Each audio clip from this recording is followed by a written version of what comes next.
So, the thing that's been made the greatest impact on my life, the greatest catalyst, I definitely have to say when my mother died. I was 13 years old, and I remember going home from the hospital that day or night, getting her phone book out and calling everybody else and all her friends and everybody and letting them know that she had passed.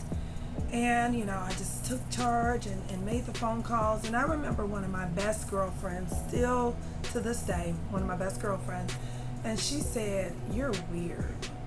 She called me weird because she thought that was weird. And looking back on it, I totally see how it was weird, right? This 13-year-old girl, mama just died at the hospital, watched the lights flash, what do you call it? The cold blue, all the doctors running, and I come home and I just get the phone book out and start making calls.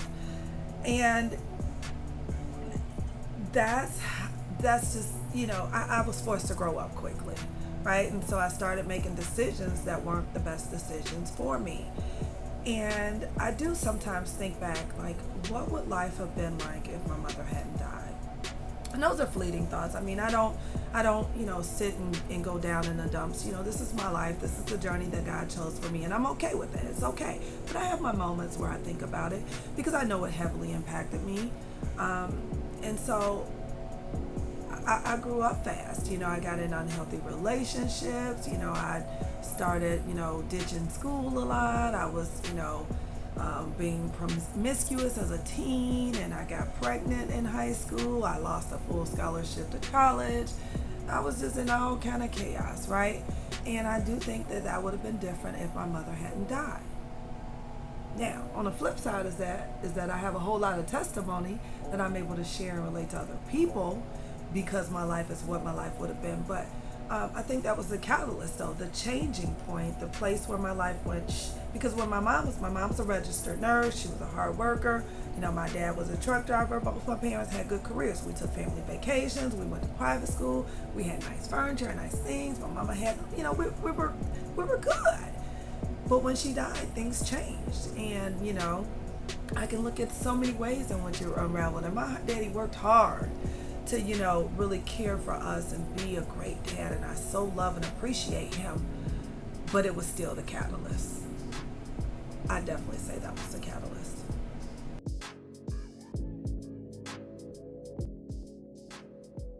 I'm going to lean back for this one. Answer the why and the how and the what was that like of being in a violent relationship. Okay. So, have been in emotionally and physically abusive relationships. Why? Maybe I won't sit back. That's a golden question. I've always wanted to trace it back to some single event in my childhood that would make me be like, oh, I understand. But I haven't been able to.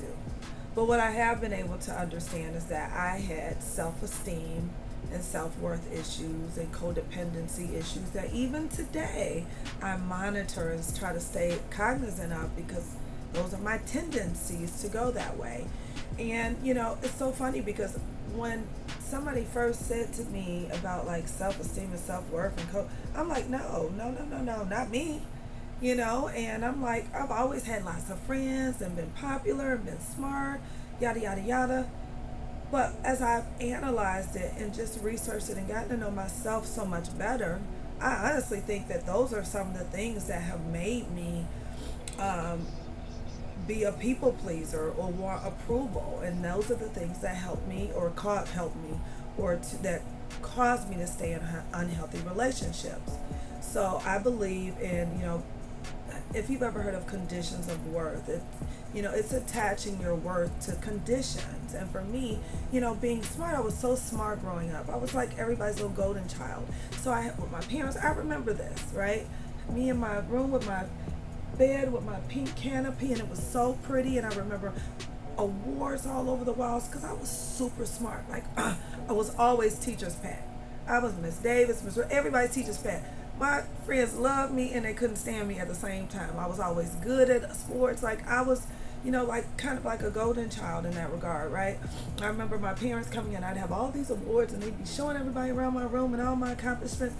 I think that made me be a people pleaser because I was pleasing people from an early age. And so when I didn't get approval, it made me feel inadequate or insecure, or I would do things to get approval. I'd be in situations that would make me get approval. I also realized that I had self-esteem issues because when I really think about things, I remember thinking that all my friends were like prettier than me. And I did have some really cute friends, and they all still really cute today. Like, I had really cute friends, but back then I remember feeling like everybody was cuter than me.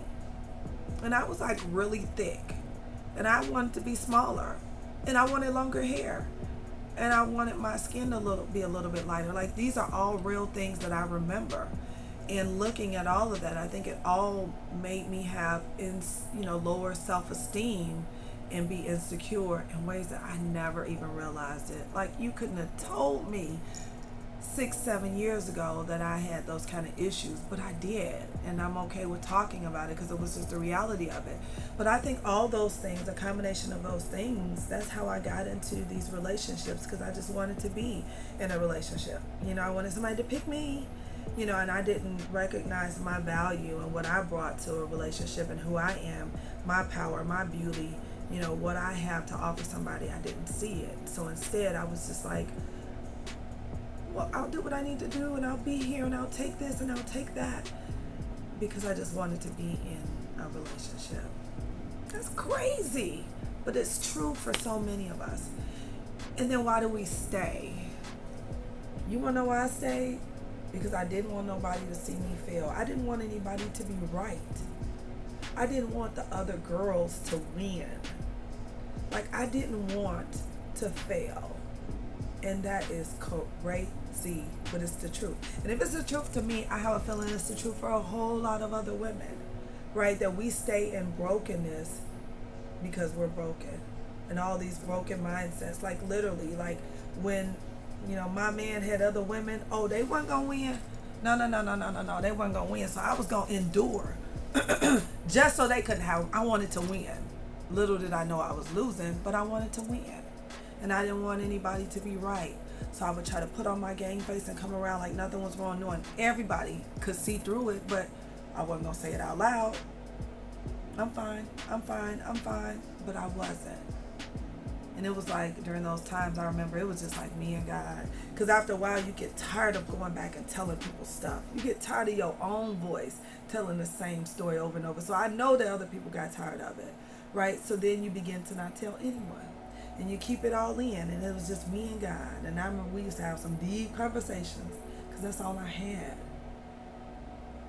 In the end, it was, I won't say it's all I needed because we need people, but I had him, and he was enough to help me heal when I got to a place that I was ready to heal. I don't know if I answered the question or not, but that's what I got to say about it.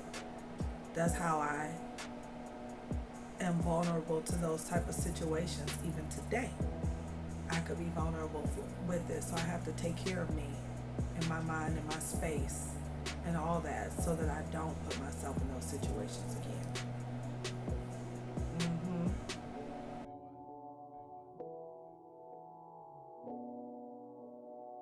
Haha. So through my journey of development, what's the greatest insight? Okay, I'd say learning that, or being labeled as an avoider. Yeah, definitely. Hearing somebody say that term to me was so like a light bulb came on. I'm like, yes, that's me, right? And once we recognize, then we can reframe and work on stuff. And I'm an avoider. Even when I talk about how I came home from the hospital and right away start calling people and telling them that my mom died, that was me. Let me just step up and take charge. So I could avoid the feeling and emotions that went with it. Same thing when my dad died. Right away I stepped into leadership role. Let's get the obituary done. Let's do this. I spoke at his funeral. For me, that was a way of avoiding. I never went to see my parents' grave for over 20 years. I went when I was younger because my brothers told me, that's what I need to do.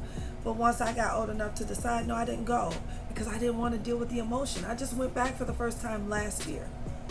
But I didn't want to deal with it, so I avoided going because of the feelings and emotions that were attached to it. I avoid certain confrontations because I don't want to deal with what could transpire, or I avoid, just situations that make me feel uneasy, that make me feel vulnerable, even in being in unhealthy relationships. Sometimes I stayed in those situations to avoid the reality of what was really happening, avoid having to open up and tell people what was happening. I'm an avoider. And once that was said to me, I'm like, OMG, like that's it. I is a avoider. And so then I could really work on not being an avoider and work on learning to just deal with stuff, deal with my emotion. And it's okay to be emotional. Now I just be around here all kind of emotional and they want me to put the cap back on the bottom. But yeah, that was the greatest insight for me, that April is an avoider.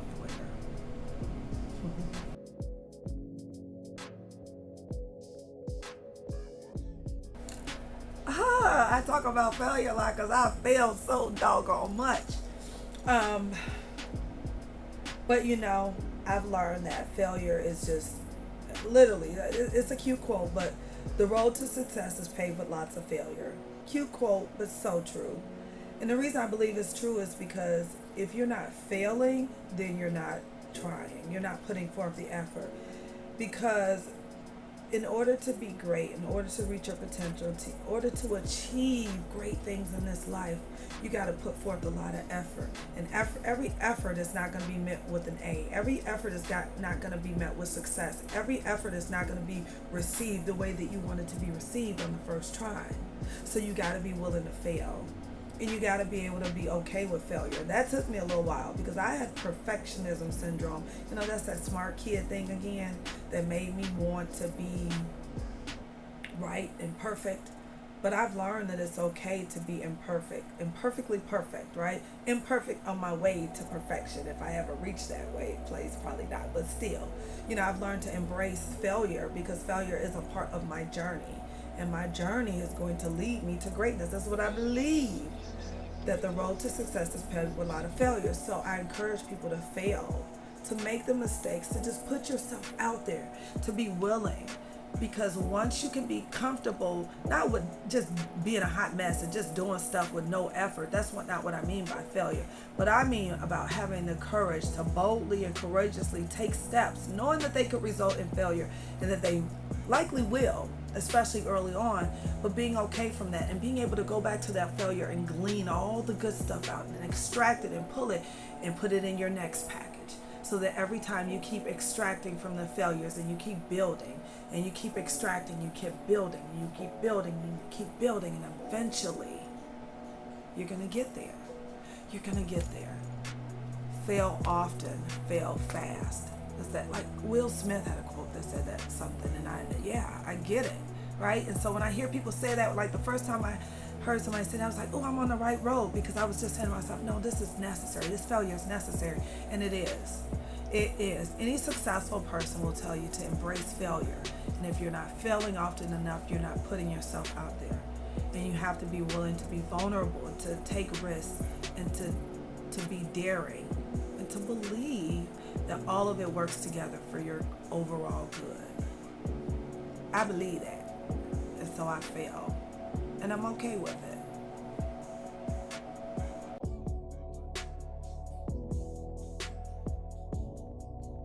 Yes, I cannot stand judgmental people because let me tell you, like, even back in my teens, and my girlfriend Tamika Patterson can vouch for me on this. Like, we were like 18 years old, and we had created a whole plan to have a organization, a not-for-profit for domestic violence victims and for people who have been incarcerated. And obviously both of them were near and dear to me because even in my early teens, at that stage, I'd already been in unhealthy relationships. And also I had two brothers who'd been in and out of prison, and they started early on. They were like in what they called it like Artie home or something. I don't know what Artie home, like literally that's what it was called, that juveniles went through where I came from, where I lived. So they were in and out of trouble, and I saw the patterns of them trying to come home and get a job and get themselves together, and they never got a second chance. And so they just went back to doing it. They defaulted to what they knew. And so it was like this cycle for them, this cycle, this cycle, this cycle. And, you know, those things that happened early on in my life made me so non-judgmental. You know, my brothers did things in the streets. I dated, you know, my husband, you know, came from street life. And, you know, I weathered the storm with him, and really, and I've been in situations with so many different people who've come from situations that could easily be judged, and I'm so sensitive to that. I cannot stand judgmental people. Like, I'm a cheerleader for the underdog. Like, I like the underdog, somebody that's willing to still fight in spite of, like, they deserve a platform, they deserve a chance. Like, I believe in the underdog, and I hate judgmental people. Like, I mean, like, if there's something that, there are things that make me, that I have triggers, right? Everybody does. My kids, don't mess with my babies, trigger. And judgmental people, like, just stay away from me. I do not like it. I might have a problem biting my tongue around people who are so over opinionated, who think so highly of themselves that they look down on others, who speak condescendingly. Like, that irks my nerves. It hurts my soul. I cannot stand judgmental people. You know, I'm extremely empathetic, and I always try to put myself in other people's shoes, and it's because of things that I've gone through. I've made so many bad decisions myself. I'm talking about what I've seen with other people, even within myself. I mean, I've screwed up so many things. I lost a full scholarship. You know, I had to file for bankruptcy. I was like the girl who was getting credit cards just to go to Freaknik in Atlanta. Like, let me go get a new credit card so I can use it up. I mean, I did so many stupid things. And so I don't judge people, because sometimes it happens, you know, and you never know what a person's situation is or where their mind is at that time, and the things that are going on in them that are causing them to be wayward, you know, to make these bad decisions. So I just don't judge people. You know, I like to support people. I like to help people and encourage people, and know that they too, you know, stop looking at all these Susie homemakers and these people who are doing all these great things, thinking more highly of them, right? They've just positioned themselves differently, and everybody has another chance to get it right. Just, are you willing to do what it takes? So yeah, I cannot stand judgmental people. It's way high on my list. They can stay away from me.